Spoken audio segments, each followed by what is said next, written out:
Bom dia, sexto ano. Vamos para a nossa aula de hoje. A gente vai continuar a nossa matéria de origens da humanidade. Bem, a gente teve a prova semana passada.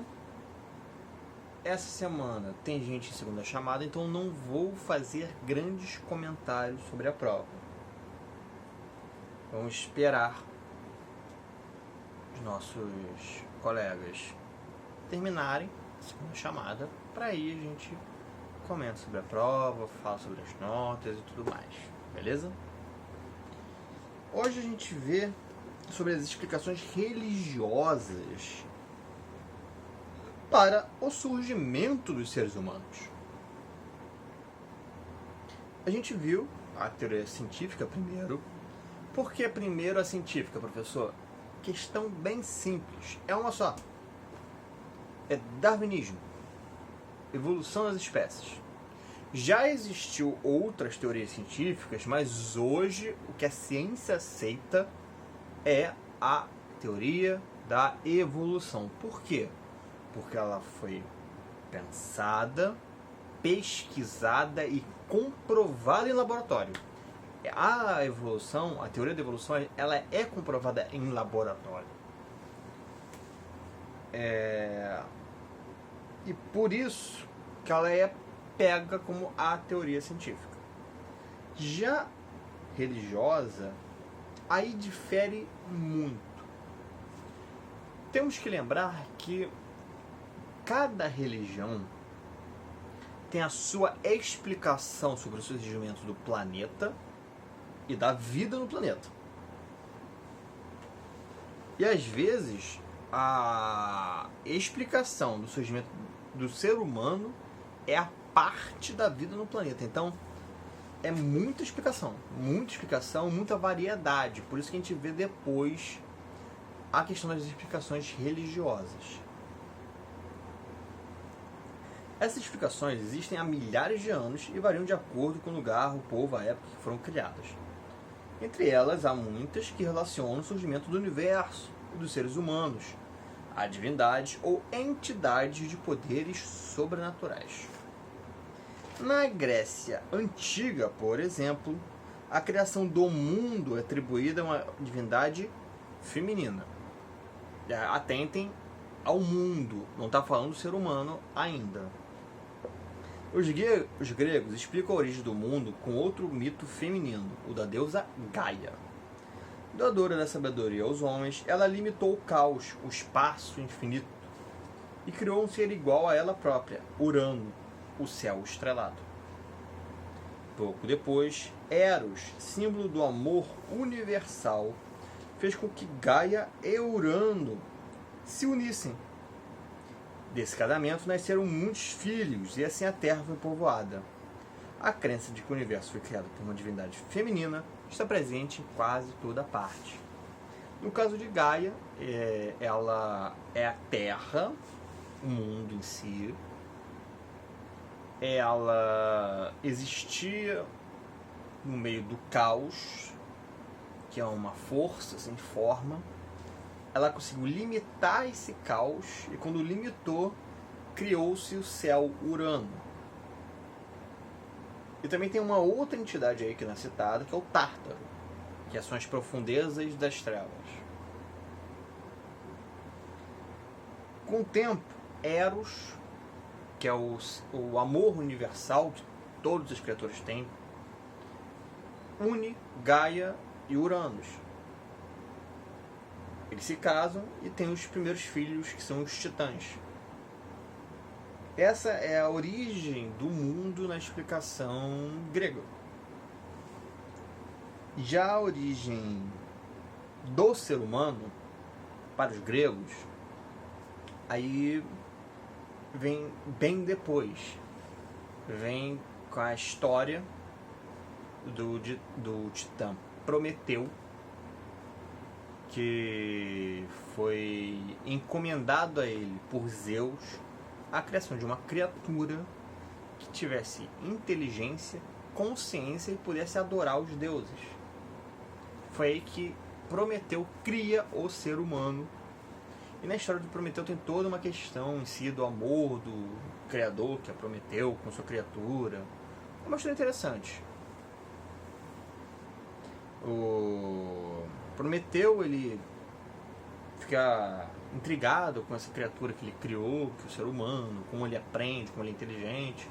E foi dando vários presentes a ele, ao ponto de que Zeus estava achando que ele estava mimando demais a humanidade e proíbe ele de dar mais presentes.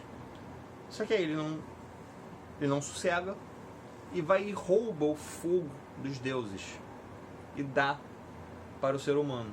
Isso enfurece Zeus, que pune Prometeu, prendendo ele numa pedra, onde ele seria machucado por uma águia por toda a eternidade. É uma história grego, gente. História grega geralmente termina em tragédia, isso é básico.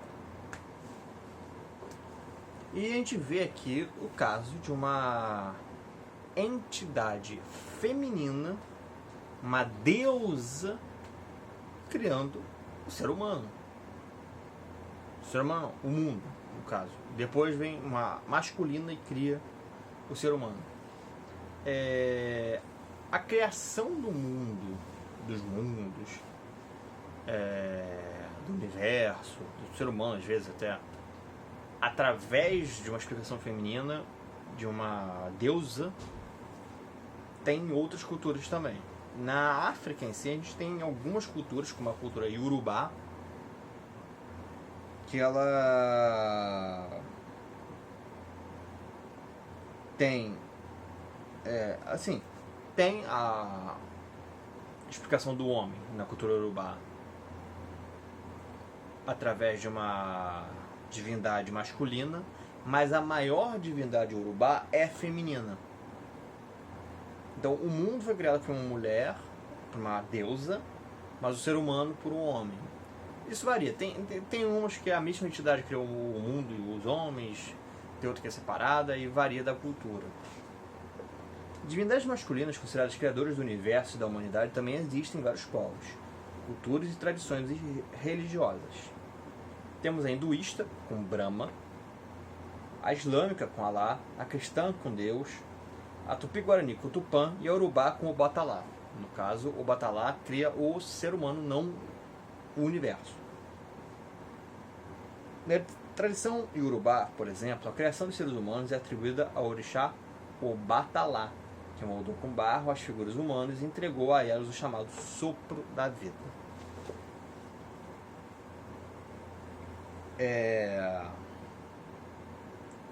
Já uma coisa aqui, na cultura islâmica e cristã, o livro de vocês separa Alá de Deus. Mas na verdade, Alá é a palavra árabe para a palavra Deus. Uma coisa que o livro de vocês faz errado é separar o Islã do cristianismo, o que também separa do judaísmo, porque, assim, são religiões diferentes? São, mas que vêm da mesma raiz. Judaísmo, cristianismo e islamismo são três religiões que a gente fala que são religiões abraâmicas, ou seja, tem Abraão, o fundador dessa religião, que segue o mesmo Deus. As três religiões seguem o mesmo Deus. A diferença é a forma de se interpretar esse Deus. Os judeus, eles ainda seguem o que para os cristãos seria os costumes e tradições do Antigo Testamento. No caso, a gente está falando da Torá judaica, que é o livro sagrado deles. Eles não consideram Jesus dentre as figuras religiosas importantes do judaísmo, e eles ainda aguardam a vinda do seu Salvador. Os cristãos, pelo próprio nome, acreditam em Jesus Cristo como Filho de Deus e de que ele é o Salvador prometido por Deus. Os islâmicos, eles vieram depois dos cristãos. Eles não desconsideram Jesus, mas eles falam que Jesus era só um profeta. Ele não era o Filho de Deus. E eles pensam que depois de Jesus vem mais um profeta, que é Maomé, o fundador do Islã, e que Maomé é o último, que deu a eles regras, ensinamentos que eles devem seguir à risca. As três cultuam o mesmo Deus, Yahvé, que vem do judaísmo. A diferença é como interpretá-lo. Isso é algo que não sei por que os livros ainda falam que são separados, mas não são.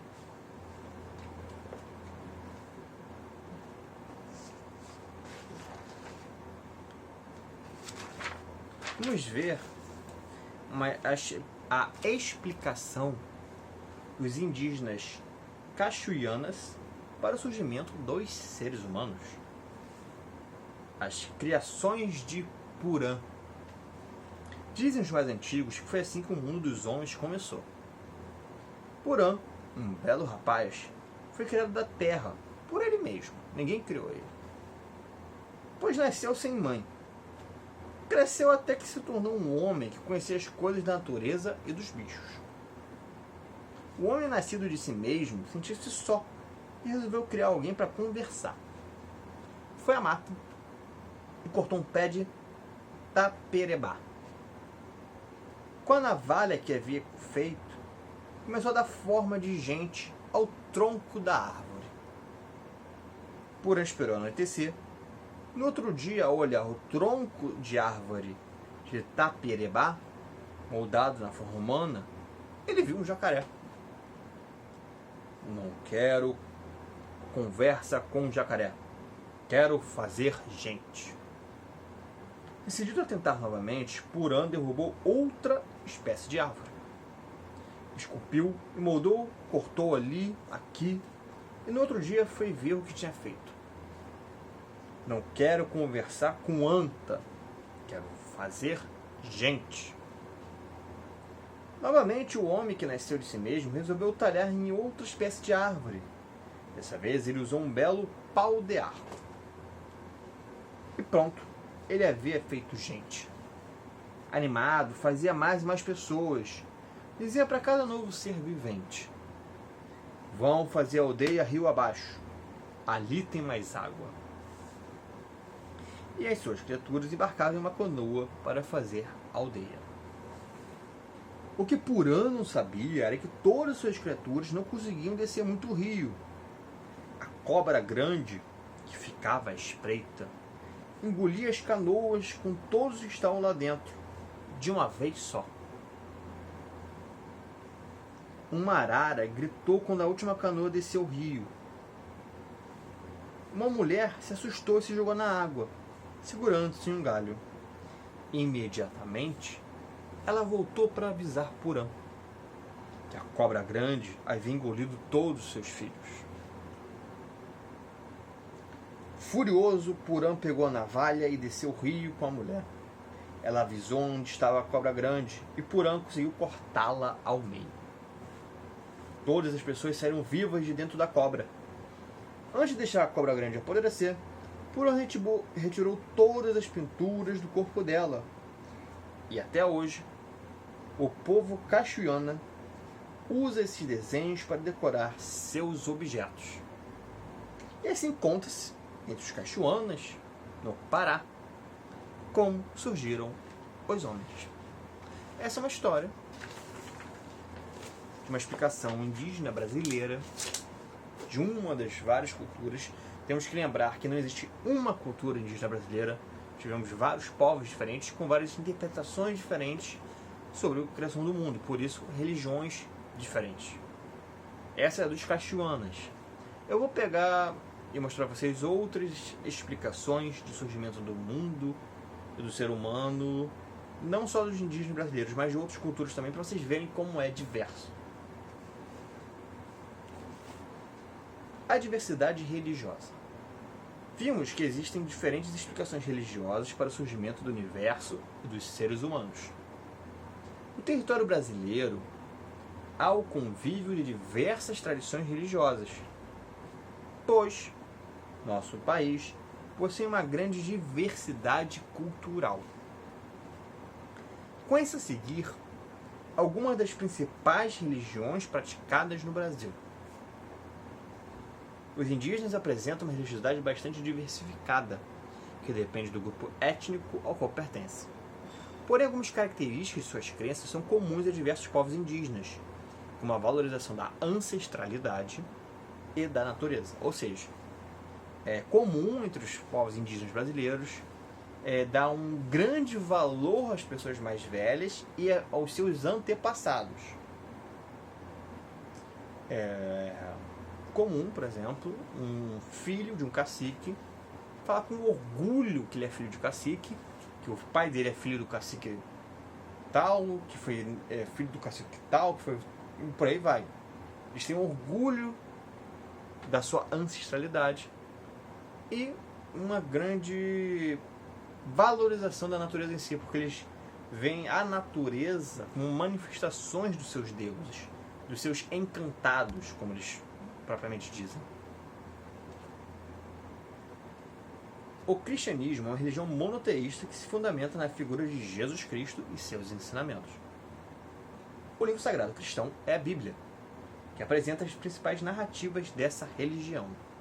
O livro bota cristianismo para poder pegar todas as religiões cristãs.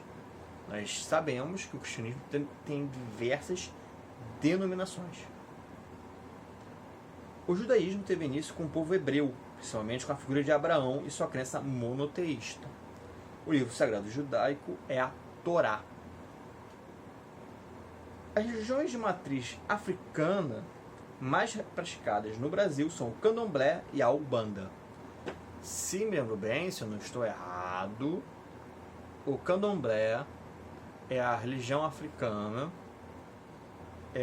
que tem mais sincretismo religioso, que mistura a matriz africana, a religiosidade africana, com elementos fora dessa esfera de influência, como elementos cristãos e até mesmo indígenas brasileiros.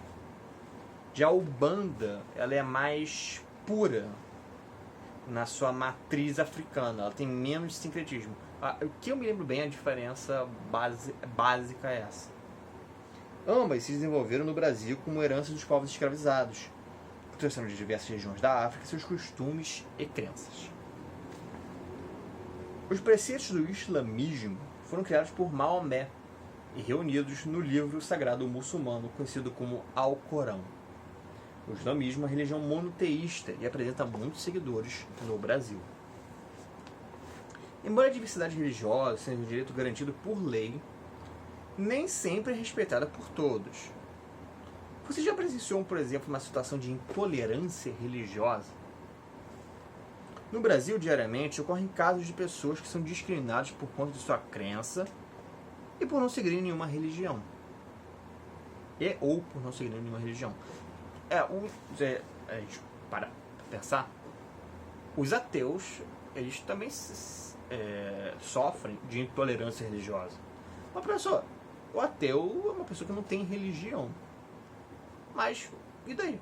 Não é porque ela não tem religião que você pode tratar ela mal. A escolha dela não ter religião. Você deve respeitar a escolha dela. Você gostar é outra coisa, mas o seu gosto não pode interferir no respeito.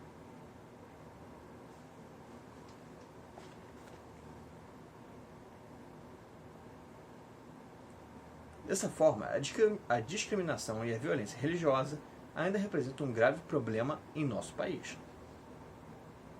Observe a imagem a seguir, que mostra uma campanha de 2016 do Senado Federal para combater a intolerância religiosa no Brasil. Intolerância religiosa.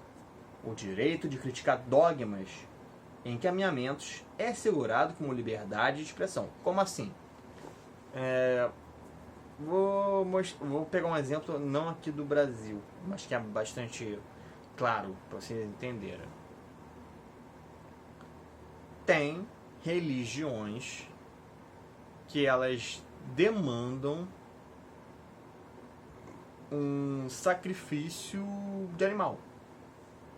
Na verdade, eu acho que no Brasil tem algumas que tem emulação de animal.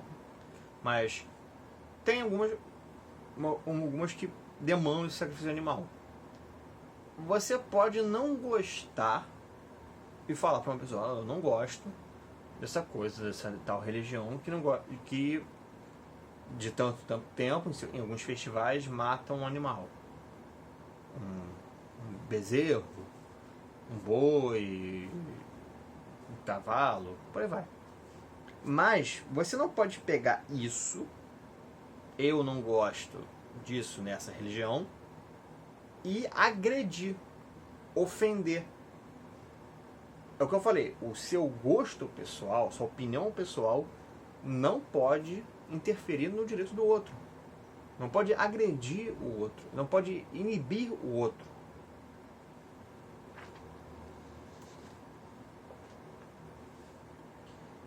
Mas atitudes agressivas, ofensas e tratamentos diferenciados a alguém em função de crença ou de não ter religião são crimes inafiançáveis e imprescritíveis. Ou seja, não tem como pagar para sair da cadeia depois que se comete esse crime e não prescreve.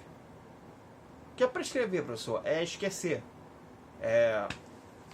Uma coisa pode soar meio estranho para vocês, mas certos crimes, se a pessoa não é pega depois de determinado tempo, não é pouco tempo não, é alguns anos, mas depois de determinado tempo, a lei não pode prender a pessoa por aquele crime.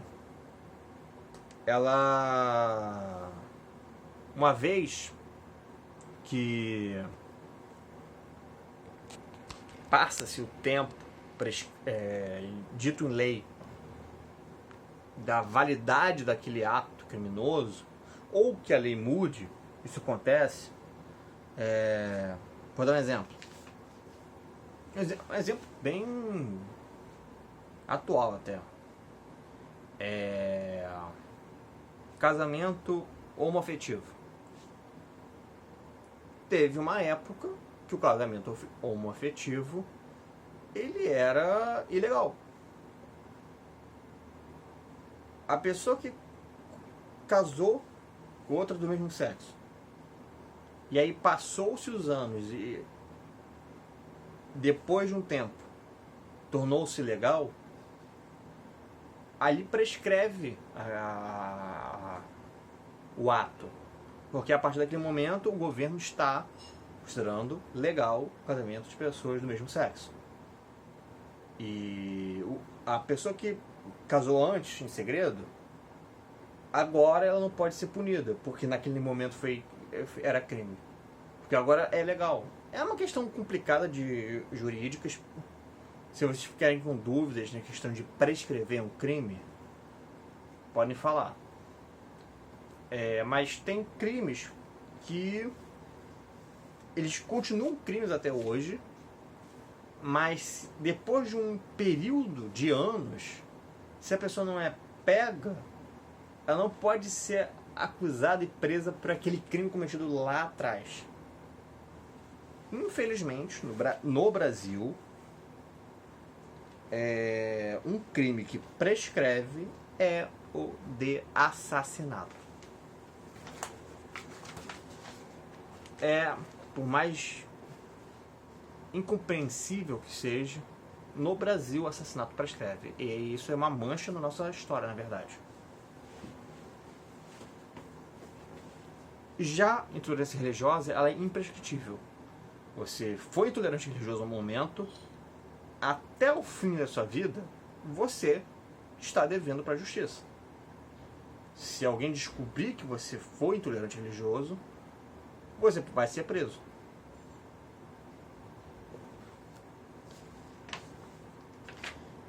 Bem, turma, é isso. Vamos para o nosso grupo do Telegram. Vamos falar um pouco sobre a questão da intolerância religiosa, das origens religiosas para o ser humano e o mundo. Eu vou dar alguns exemplos que eu pesquisei, que que o livro não traz, para vocês conhecerem mais exemplos. Mas vamos continuar tudo lá no nosso grupo do Telegram. Vamos para lá.